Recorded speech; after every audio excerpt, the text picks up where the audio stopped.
ભરૂચ પાલિકા ચૂંટણી માટે કોંગ્રેસ દ્વારા સેન્સની પ્રક્રિયા હાથ ધરાઈ। સ્થાનિક સ્વરાજ્યની ચૂંટણીઓની ગુજરાતમાં ગમે તે ઘડીએ હવે જાહેરાત થઈ શકે છે, જેને ધ્યાને લઈ ભાજપ, કોંગ્રેસ, આપ સહિતના રાજકીય પક્ષોએ પાલિકા, તાલુકા, જિલ્લા પંચાયત માટે ચૂંટણીની કામગીરીનો ધમધમાટ શરૂ કરી દીધો છે।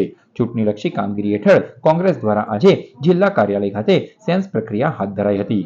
ભરૂચ પ્રભારી મનહર પટેલ, જિલ્લા પ્રમુખ રાજેન્દ્રસિંહ રણા, શહેર પ્રમુખ સલીમ અમદાવાદી આગેવાનોની ઉપસ્થિતિમાં ભરૂચ પાલિકા માટે ઉમેદવારોને સાંભળવામાં આવ્યા હતા।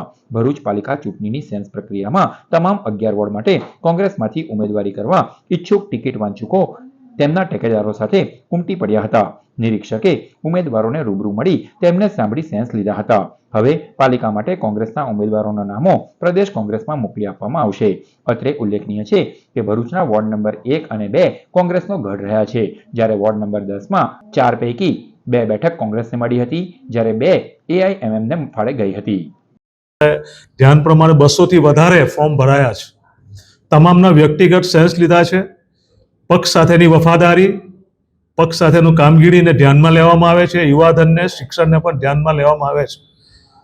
11 વોર્ડમાં 44 જેટલી ટિકિટો આપવાની છે। શહેર પ્રમુખશ્રી અને જિલ્લા પ્રમુખશ્રીએ ખૂબ સરસ આયોજન કર્યું છે અને દક્ષિણ ગુજરાતમાં સૌથી પહેલા આ પ્રક્રિયા અહીંયા ભરૂચ જિલ્લાના ભરૂચ શહેરમાં થઈ રહી છે।